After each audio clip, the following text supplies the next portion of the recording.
So going and like just looking to the future for a moment, because AI makes it easy to polish both interview prep, resumes, even research, etc. Do you see a future where demonstrated performance is like a credential that you can carry with you? Do you see that future? And I don't mean write it down, but actual demonstrated performance, whether it's a recording or a testing or something of that nature in sales.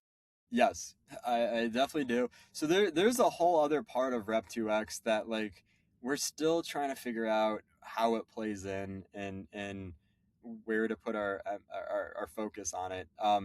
But any individual can come in off the street and make a Rep2X account. Um, there are when you do that, you're not like companies can invite their candidates. When those individuals come in, they only see that company that they're applying for. If you are just Joe Schmo and you come across Rep2X and you go on and make an account, you actually have a series of generic role play scenarios. So it tells you, hey, they're just like very, like I think one's a knockoff of maybe like an Uber Eats or a Yelp type situation. Very easy to comprehend type of offerings that you're pitching. And we call that, originally we were calling it the Triple Crown, where you would to try to promote that. You do three of them. Whoever has the best score after a certain time frame is going to get $500. And that was the idea of it, where individuals can come in off the street. Because again, if not so much for us, like we're fully in office here in Cleveland, Ohio, so we're not overflowing with applicants at any given time. But if this was a remote role, I've posted remote roles before, just more so out of curiosity to see what would happen. And within 48 hours, you have like 700 applicants, and that is a very broken system where on one side, if you're the manager, how are you going to actually know who to spend time focusing your efforts on?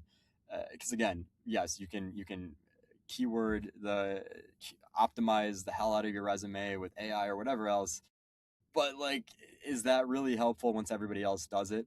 And on the flip side, if you're one of those 700 applicants, how are you going to stand out aside from the resume? And so that's where we're still figuring out how that plays in, but that's kind of the idea of giving these individuals the ability to go on. They do these generic role plays. They actually get what's called a Rep2X score.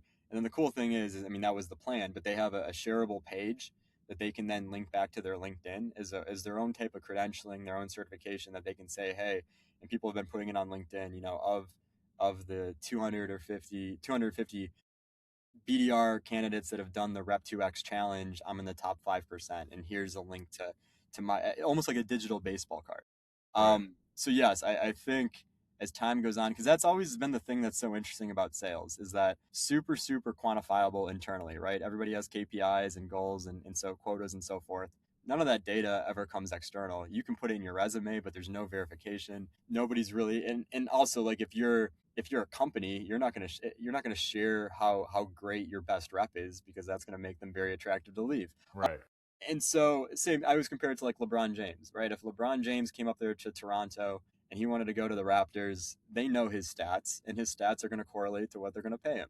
It'd be like if LeBron just goes around the different teams, nobody knows his stats, and you're just going based on how great LeBron says he is. That's kind of like how sales historically has been.